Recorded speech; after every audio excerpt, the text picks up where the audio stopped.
મોટી મોટી થાય છે પણ ગુનાખોરી રોકાય છે કેટલી, વચ્ચે જ આંકડા આવ્યા હતા, ગુનાખોરી વધી છે એ વાત સામે આવી છે। પણ આ બધા વચ્ચે હવે પોલીસ કમિશનર વડોદરા દ્વારા પ્રેસ કોન્ફરન્સ કરવામાં આવી છે અને તેમના દ્વારા દાવો કરવામાં આવ્યો છે કે વડોદરામાં ડિટેક્શન રેટ વધ્યો છે।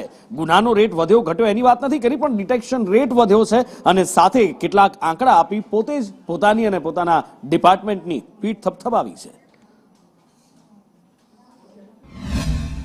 क्राइम ब्रांच वडोदरा सिटी के टीम ने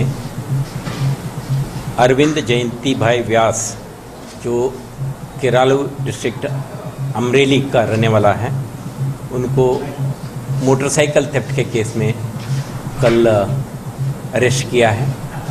इस व्यक्ति क्रिमिनल हिस्ट्री रखता है और करीब 50 क्रिमिनल केसेस में इन्वॉल्व रह चुका है। आज जो केस के डिटेल दे रहे हैं उसमें ये व्यक्ति ने पिछले 3 साल से वडोदरा सिटी के अलग अलग पुलिस स्टेशन लिमिट से करीब 31 मोटरसाइकिल की थेफ्ट की है। जो 17 मोटरसाइकिल्स सिटी के अलग अलग विस्तार में से रिकवर हुआ है और 13 व्हीकल्स अलीराजपुर मध्य प्रदेश और पंचमल जिले के अलग अलग ग्रामीण विस्तारों में से रिकवर हुआ है।